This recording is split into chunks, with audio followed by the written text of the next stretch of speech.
അവളെ സംരക്ഷിക്കാൻ കഴിയുമായിരുന്നെങ്കിൽ എന്ന് ഞാൻ ഇപ്പോൾ ആഗ്രഹിക്കുന്നു. മറ്റെന്തിനേക്കാളും പ്രാധാന്യം അവളുടെ ആരോഗ്യത്തിനും സൗഖ്യത്തിനുമാണ് എന്ന് ഞാൻ പഠിപ്പിക്കേണ്ടതായിരുന്നു. പക്ഷേ ഞാൻ വൈകിപ്പോയി. ഈ വാക്കുകൾ നാം മറന്നു തുടങ്ങിയിരിക്കുന്നു. ജോലി സമ്മർദ്ദം മൂലം മരണമടഞ്ഞ അന്നയുടെ അമ്മ മകൾ ജോലി ചെയ്തിരുന്ന കോർപ്പറേറ്റ് സ്ഥാപനത്തിൻ്റെ ചെയർമാൻ അയച്ച കത്തിലെ പ്രസക്ത ഭാഗമാണിത്. മരണത്തിലേക്ക് തള്ളിവിടുന്ന ജോലി സാഹചര്യത്തിന് ഇന്നും വലിയ മാറ്റം വന്നിട്ടില്ല. ഇത്തരം മരണങ്ങളിൽ ഒരു സമൂഹം എന്ന നിലയിൽ നമുക്കും ഉത്തരവാദിത്തമുണ്ട്. പഠനത്തിൻ്റെയും മികച്ച ജോലിയുടെയും പ്രാധാന്യം എത്രത്തോളമാണെന്ന് നാം പുതിയ തലമുറയെ പഠിപ്പിക്കാറുണ്ട്. എന്നാൽ ജീവനേക്കാൾ വലുതല്ല ജോലി എന്ന് അവരെ ഓർമ്മപ്പെടുത്താൻ നാം മറക്കുന്നു. ജോലി ഉപജീവന മാർഗം എന്നതിലുപരി ഒരു പാഷനായിട്ട് കാണുന്ന ഒരു യുവതലമുറ ഇന്ന് വളർന്നു വരുന്നുണ്ട്. എന്നാൽ ഇത്തരം പാഷനേറ്റഡ് ആയിട്ടുള്ള ചെറുപ്പക്കാരുടെ ജീവിതവും ആരോഗ്യവും കോർപ്പറേറ്റുകൾക്കായി AC റൂമുകളിൽ പണയപ്പെടുത്തി ലാഭം കൊയ്യുന്ന ട്രെൻഡും ഇന്ന് ചർച്ച ചെയ്യപ്പെടാത്ത ഒന്നാണ്. ഇൻഫോസിസ് സ്ഥാപകനായ നാരായണ സ്വാമിയുടെ വാക്കുകൾ നോക്കാം. ഇന്ത്യയിലെ യുവത തങ്ങളുടെ ജോലി സമയം വർദ്ധിപ്പിച്ച് രാജ്യത്തിൻ്റെ പ്രൊഡക്ടിവിറ്റി വർദ്ധിപ്പിക്കാൻ സ്വയം സന്നദ്ധരാവണമെന്ന് അദ്ദേഹം മുൻപ് അഭിപ്രായപ്പെട്ടിരുന്നു.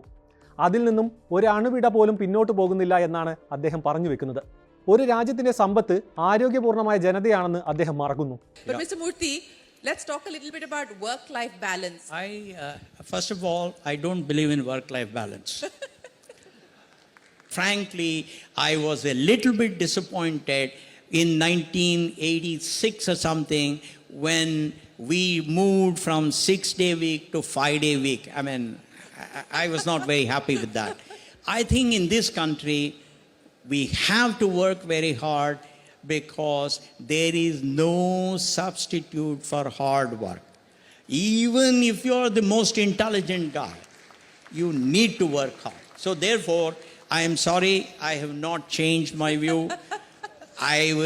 I will take this with me to my grave. I am very proud of having worked very hard. അന്നും ഇന്നും മാറ്റങ്ങൾ കാര്യമായി വരാത്ത മധ്യവർഗ മനുഷ്യൻ മെച്ചപ്പെട്ട ജീവിത നിലവാരം എന്നിലൂടെ എൻ്റെ കുടുംബത്തിലേക്ക് എത്തണം എന്ന പ്രതീക്ഷയുടെ തീനാളമാണ് ഇവിടെ ദുർവിനിയോഗം ചെയ്യപ്പെടുന്നത്. ഇവയൊക്കെ തള്ളിപ്പറഞ്ഞ് ഇന്നത്തെ കുട്ടികൾക്ക് പലതും കൈകാര്യം ചെയ്യാൻ കഴിവില്ലാത്തതാണ് ഇതിനൊക്കെ കാരണം എന്ന് പറയുന്ന മനസ്സുകൊണ്ട് വളർച്ച നേടാത്ത ഒരു വിഭാഗവും നമുക്കിടയിലുണ്ട്.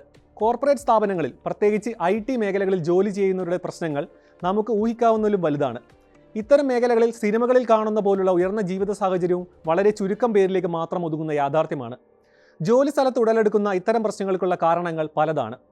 ആഴ്ചയിൽ 6 ദിവസം 10 മണിക്കൂർ നീളുന്ന ജോലി സമയം, പരിധിയിൽ കവിഞ്ഞ ജോലിഭാരം, ഉയർന്ന തൊഴിലില്ലായ്മ, നിലവാരമില്ലാത്ത വർക്ക് ലൈഫ് ബാലൻസ്, ജോലിയിലെ നല്ല പ്രകടനത്തിൽ ലഭിക്കാതെ പോകുന്ന അംഗീകാരം, ജോലിയിലെ അരക്ഷിതാവസ്ഥ, കൃത്യമായ പിന്തുണ ലഭിക്കാതിരിക്കൽ, ജോലി സ്ഥലത്തെ വ്യക്തിവൈരാഗ്യങ്ങൾ എന്നിങ്ങനെ നീണ്ടുപോകുന്നു കാരണങ്ങൾ. ബഹുരാഷ്ട്ര കമ്പനികളിൽ ജോലി ചെയ്യുന്ന പലരും ജോലി സമ്മർദ്ദത്തിൻ്റെ ഫലമായി വരുന്ന പല ശാരീരിക മാനസിക ബുദ്ധിമുട്ടുകളും തിരിച്ചറിയാറ് പോലുമില്ല. പരിധിവിട്ട ജോലി സമ്മർദ്ദത്തിൻ്റെ ഫലമായി നിങ്ങളിൽ തുടരെയുള്ള തലവേദന, ക്ഷീണം, ഉറക്കക്കുറവ്, അകാരണമായ പേശീവേദന എന്നീ ശാരീരിക പ്രശ്നങ്ങളും മാനസിക പിരിമുറുക്കം, പെട്ടെന്ന് ഉടലെടുക്കുന്ന ദേഷ്യം, ഉത്കണ്ഠ, വിഷാദ മാനസികാവസ്ഥ തുടങ്ങിയ ബുദ്ധിമുട്ടുകൾ ജോലി സംബന്ധമായ സ്ട്രെസ്സിൻ്റെ ലക്ഷണമായി കാണാവുന്നതാണ്. കോർപ്പറേറ്റ് മേഖലകളിൽ പ്രത്യേകിച്ച് IT വിഭാഗങ്ങളിൽ നടക്കുന്ന ജോലി ചൂഷണവും ഇതിലൂടെ ഉണ്ടാകുന്ന മാനസിക സമ്മർദ്ദത്തെപ്പറ്റിയും പല പഠനങ്ങളും നടന്നിട്ടുണ്ട്. ലോകാരോഗ്യ സംഘടന ഇന്ത്യയിലെ ജോലി സ്ഥലത്തെ മാനസിക സമ്മർദ്ദത്തെപ്പറ്റി നടത്തിയ പഠനത്തിൽ 4-ൽ 1 ഉദ്യോഗാർത്ഥി ജോലി സംബന്ധമായ സമ്മർദ്ദം അനുഭവിക്കുന്നുണ്ട് എന്ന് കണ്ടെത്തിയിരുന്നു. ഓൾ ഇന്ത്യ മാനേജ്മെൻറ്റ് അസോസിയേഷൻ നടത്തിയ മറ്റൊരു സർവേയിൽ ഇന്ത്യയിലെ 53% ഉദ്യോഗാർത്ഥികളും പരിധിയിൽ കവിഞ്ഞ ജോലി സമയം കാരണം സമ്മർദ്ദത്തിലാണെന്ന് അടിവരയിട്ട് ചൂണ്ടിക്കാണിക്കുന്നു. ആരോഗ്യ കുടുംബക്ഷേമ മന്ത്രാലയം നടത്തിയ പഠനത്തിൽ ഇന്ത്യയിലെ സോഫ്റ്റ്വെയർ രംഗത്തെ ജോലിക്കാർക്കിടയിൽ ഉയർന്നുവരുന്ന വിഷാദം, ഉത്കണ്ഠ, ഹൃദയ സംബന്ധമായ അസുഖങ്ങൾ, പൊണ്ണത്തടി, ഉറക്കക്കുറവ് എന്നീ ശാരീരിക പ്രശ്നങ്ങൾക്കുള്ള പ്രധാന കാരണം ജോലി സംബന്ധമായ സ്ട്രെസ് ആണെന്ന് വ്യക്തമാക്കുന്നു. അഹമ്മദാബാദിലെ ഇന്ത്യൻ ഇൻസ്റ്റിറ്റ്യൂട്ട് ഓഫ് മാനേജ്മെൻറ്റിൻ്റെ പഠനത്തിൽ ഉയർന്ന ജോലി സമ്മർദ്ദം ജോലിയിലെ സംതൃപ്തി കുറയ്ക്കുകയും അതുവഴി പ്രൊഡക്ടിവിറ്റിയെ ഗണ്യമായി ബാധിക്കുമെന്നും പറയുന്നു.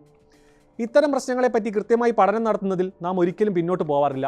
എന്നാൽ ഇവയ്ക്കുള്ള പരിഹാരമോ കൃത്യമായ നിയമനിർമ്മാണം നടത്തുന്നതിലോ പൊതുജനത്തിനോ സർക്കാരുകൾക്കോ താല്പര്യം കാണിക്കാറില്ല. ഇന്ത്യയുടെ ഉൽപ്പാദനക്ഷമതയെ ഗണ്യമായി ബാധിക്കുന്ന ഇതുപോലുള്ള വിഷയങ്ങൾക്ക് കാര്യമായ ഗൗരവം ലഭിക്കുന്നില്ല. ജോലിസ്ഥലത്തെ ചൂഷണങ്ങൾ തടയാൻ ഇവിടെ കൃത്യമായ നിയമം നിലനിൽക്കുന്നുണ്ട്. ജോലിസ്ഥലത്ത് പാലിക്കപ്പെടേണ്ട മാനദണ്ഡങ്ങൾ വ്യക്തമായി പിന്തുടരേണ്ടത് ഓരോ കമ്പനികളുടെയും ഉത്തരവാദിത്തമാണ്. അത് ലംഘിക്കപ്പെടുന്നു എന്ന് നിങ്ങൾക്ക് തോന്നുന്നുവെങ്കിൽ അത് നിങ്ങളുടെ ജീവിതം തകർക്കുന്നതിന് മുമ്പ് ശബ്ദമുയർത്തുക.